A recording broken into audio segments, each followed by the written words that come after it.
Hello?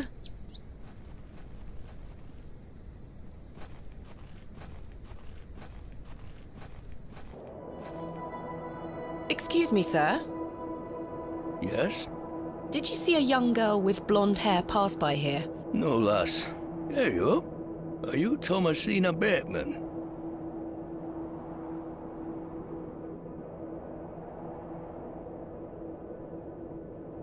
That's my name. How marvellous. It's me, Leonard Shoulder. Heavens! I'd given up on finding you. Please take a seat, Miss Bateman. We have much to discuss. You've proven to be quite the enigma, Mr. Shoulder. I'm mortified. I offer you 1,000 apologies. You see, I've been bound to me bed these past few days with a terrible fever. How dreadful. I take it you're feeling better now? Aye. I were on me way to find you when I stopped here to catch me breath. I've not much go in me these days. I'm sorry to hear that. I were worried you'd have given up on me and left town. I had no idea what had become of you, Mr. Shoulder. I spent a good amount of time pounding on your front door. I'm embarrassed. I really am. I've been doing my best to sleep through the fever. I am so very sorry. Please accept my apology, Miss Bateman. Fine, Mr. Shoulder. I've come all this way. Let us speak of the business at hand. Marvellous. I've just learned that my father was part of a previous excavation of Hob's Barrow some 25 years ago. Why didn't you mention this in your letter? What? Where did you hear that? I have my means. I swear, Miss Bateman, I had no idea. I take it you will also deny delivering me my father's journal? I'm confused. What journal? My father's journal was slipped under my door at the Plough and Furrow. It wasn't you who did this? I've been bound to me bed, lass. What an extraordinary coincidence. You are following in your father's footsteps. It would seem so, Mr. Shoulder. Why did you invite me to excavate Hob's Barrow? I've always been curious about the colourful folklore surrounding the place. My father told me all sorts of stories about it when I were a wee fellow. Stories that some folk around here take a little too seriously, especially after those lads entered the Barrow a while back. How did you know about me? I saw your interview in the Bakewell Times. A young lady travelling about the land, digging up barrows. Perfect for the job. But why do you wish to excavate the Barrow? I want to see what those lads found in there. My curiosity has grown over the years. Now it is time for the mystery to be solved. I must say I am rather eager to find out what's in there myself. I've managed to find Hob's Barrow, but Mr. Bryden is yet to give me permission to excavate. Is that so? Keep trying. He'll relent eventually. Perhaps you could have a word with him. Oh, no. A lovely young lass such as yourself has a better chance of changing his mind than a shaky old goat like me. You told me in your letter there would be no issue gaining access to the Barrow. I didn't foresee any when I wrote to you. I'm sorry this has been more complicated than anticipated. Don't give up yet, Miss Bateman. Keep trying with Mr. Bryden. Did you know my father? I don't believe so. What's his name? William Bateman. He was in Bewley for at least a few days, from my understanding. I'm sorry, lass. The name doesn't ring a bell. Are you sure you had no idea of my father's involvement in the previous excavation? I'm quite sure. A most fascinating coincidence, but nothing more than that. I'm starting to wonder if it's more than mere coincidence, Mr. Shoulder. Miss Bateman, I did not take you for a credulous individual. I'm none of the sort. What can you tell me about the previous excavation of Hob's Barrow? Oh, it were 25 years ago, or thereabout. Back then, Bewley were undergoing a period of great strife. Samuel Bryden hadn't harvested a single crop for 2 seasons. Even Herne Wood was sick. Berries went to rot almost as quickly as they grew. Folks started to believe the ground were blighted. Disease spread through the livestock too. People were going hungry, a panic set in. That sounds terrible. Aye, but I managed to keep myself fed. These things happen in nature, but the blame for it all fell on Hob's Barrow. It was long said that a goblin made his home there. A rumour took root that the goblin were not best pleased with the villagers. In revenge for some unperceived slight, the goblin placed a curse on the soil itself. The villagers believed that ridding the barrow of its lodger would put an end to it all. Hogwash. My father would have paid no heed to such tales. Whether it were his intent to join the excavation when coming here, I do not know. But whatever it were that Samuel Bryden and those lads did inside that barrow, people say it did the trick. The crops started to grow back, and health returned to the livestock. Bewley were no longer in the grip of dark forces. You must understand, folk here are a superstitious lot. They don't want you disturbing whatever it were those lads did. As far as the villages are concerned, the problem were fixed. The thought of another excavation must be conjuring panic that you'll undo whatever it were they did. This does explain a lot. And it's also why I'd venture nobody around here wants you to touch the place. Except for you. I want to know what's there. Surely you don't believe these tales of goblins and curses to be true? Not at all. However, I suspect those lads did find something in the barrow. But did it have any connection to failing crops and dying livestock? No. I can assure you there's nothing to fear. Coincidence reigns supreme. So what do you think they found? That is for us to discover, Miss Bateman. Who was the third man who joined my father and Mr. Bryden on the excavation? I'm afraid I don't know. Although I'd heard about the excavation and I were intrigued by it, I mostly stayed at home during that time. The atmosphere in the village was rather too tense for me liking. And besides, the excavation were undertaken with an air of mystery about it. Tell me more of this folklore you mention. It is said that Hob's Barrow is home to a goblin. Everyone in Bewley has some version or another of this story. But the version my father told me as a child described the barrow as a thin place. The goblin were deemed to be the guardian of this so-called thin place. Tell me more about this goblin. Some said he were a mischievous little mite, snatching newborn lambs and smashing windows with pebbles. Others said he were friendly, there to lend a helping hand in times of strife. The latter of which makes it all the more surprising as to why the previous excavation took place. My father's stories put the goblin in the mischievous category. Saxnot, he called the creature. I recall one such anecdote, that Saxnot entered Bewley and ordered a pair of boots to be made by the cobbler. However, when collecting them, he insisted on paying for them with a bag of sow's teeth. The cobbler was so scared of angering the goblin that he accepted. A colourful tale indeed, Mr. Shoulder. Has any explanation been offered for why this Saxnot cursed the soil? Your guess is as good as mine, lass. What is a thin place? A place where one can walk between worlds. Where the flesh meets the spirit world.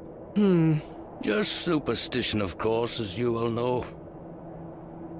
I had a peculiar dream last night. I met a creature at Hob's Barrow. I suppose you might say it was a goblin. It told me it had saved my father from trouble inside Hob's Barrow. I'll admit the coincidence of this is somewhat astounding. A remarkable coincidence, but nothing more than that. But there is still one thing that puzzles me. The goblin told me proof of its claims would await me in the morning. Surely enough, I awoke to find that my father's journal had appeared in my room. Very queer indeed. Mr. Shoulder, you invited me here, to a town I'd never heard of, only for me to discover that my own father was here 25 years before. And not only that, but that he was also embroiled in some sort of superstitious hysteria which goes against everything he ever taught me. Something is wrong here. This must be more than mere coincidence. It's strange, I'll give you that. But please remember who you are, Miss Bateman. This is my father's journal. Incredible. Can I look inside? You may.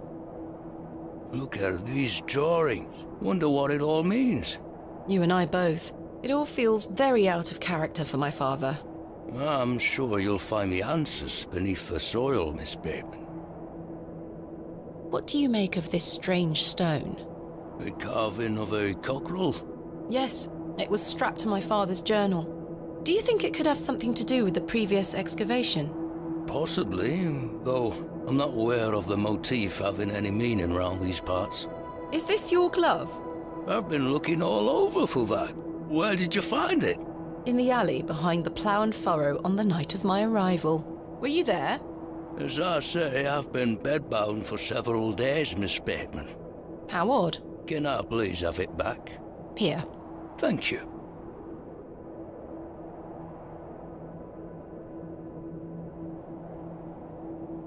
We're peas of the same pod, Miss Bateman.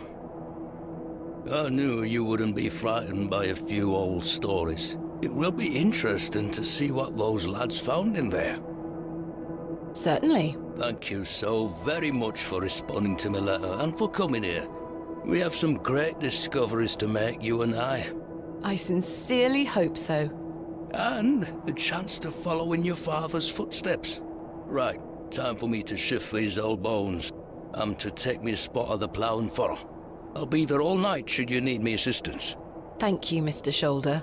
I'm sorry again for giving you the runaround. I promise I am not beyond redemption. I won't let you down again. See you soon. I was starting to wonder if Mr. Shoulder even existed.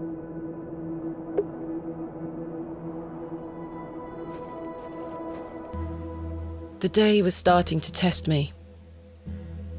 The word coincidence felt insufficient to explain what was happening. It was after that first conversation with Leonard Shoulder that I started entertaining thoughts of a truly irrational nature. What if my dream wasn't just a dream? What if it was all more than simple coincidence? What if that thing really could help my father?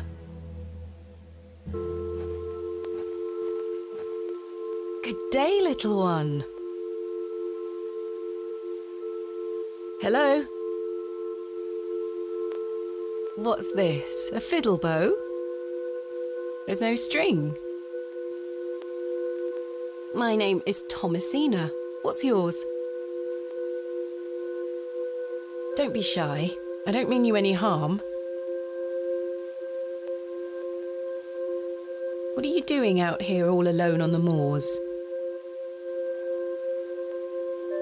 Do you live here? Would you like me to fix your bow so you can play your fiddle again? Yes? Hey!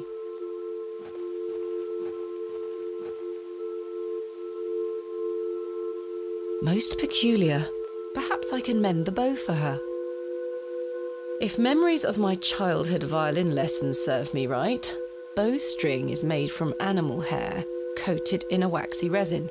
The strings don't vibrate without it.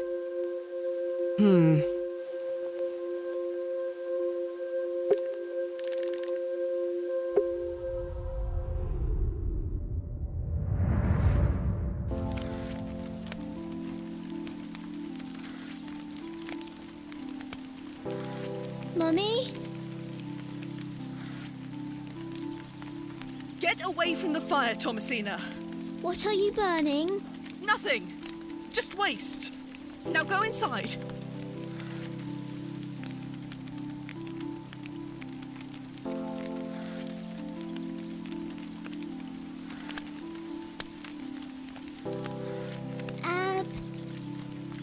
Abrax. Mummy, what is this? Waste. Burn it.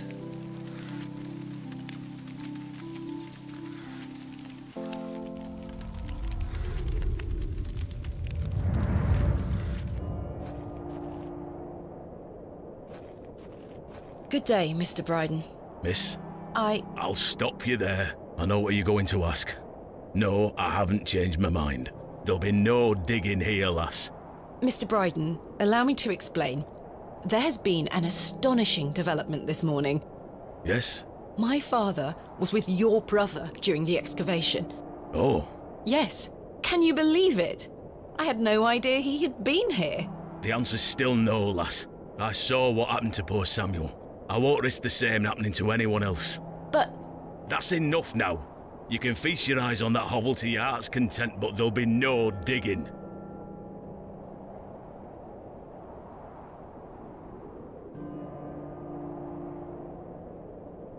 No questions. I'm not interested. But... Off with you. What do you make of this stone, Mr. Bryden? It was strapped to my father's journal. Wait a minute. Let me see that. By God. Wait here a moment. I need to get something from inside. I waited for what felt like an age. I now realise that Mr. Bryden must have been in a great debate with himself, wondering whether or not to share his own piece of the mystery with me. The goat stared at me, seemingly in pity, as I stood there in that rolling fog. Finally, Mr. Bryden emerged. Now then, as far as I know, what I have here is the only thing that Samuel brought back from Barrow. Take a look. Incredible! A pear! That's been in my drawer ever since Samuel passed. I suppose it might be important, so I kept it safe. Fate is clearly playing a part in your arrival, lass. Please, Mr. Bryden, allow me to excavate Hob's Barrow, a place that is no more than dirt and stone. You're not gonna give up, are you, lass? I'm not. Samuel managed to say one thing about those men that helped him. I think it's time I tell you. Yes? He stuttered out that one of those fellows could barely walk after they got out of there. Tongue-tied too, the man were. My father. You what? My father. He had an accident around 25 years ago that left him bedbound and unable to talk. Aye, could be him. My mother told me it happened in a horse riding accident. Samuel boarded up that barrow for a reason. Something unnatural occurred, I know it. Mr. Bryden, we must rely on our rational faculties to explain any... Promise me you'll be careful. Any sign of trouble, leave without hesitation and we board that accursed place up again. Understood? Wait, you're giving me permission to excavate? Aye. Against me better judgment. I don't have the energy to stop you, lass. Thank you so much. I am grateful. Don't make me regret my decision. Take Samuel's stone. Are you sure? Aye. Give it back to me when you're finished, though. I promise. Thank you. I'll be sure to show you my discoveries, Mr. Bryden. I'd rather you don't. Now then, I've got things to get on with. I don't suppose you can spare any labour to help me with the dig? Don't push your luck, lass. Market's on today. Plenty of able-bodied men about. Ta-ra now. And like that, I finally had permission to excavate Hob's Barrow. As exciting as that was, I was distracted by what Mr. Bryden said of his brother's associate. There was no doubt in my mind that father was the stricken man he spoke of. You told me he was crippled after coming off his horse. Why did you lie to me? To protect me, to stop me from following in his footsteps. You failed. And so did Charles Bryden. He should have said no. He should have never given me that stone.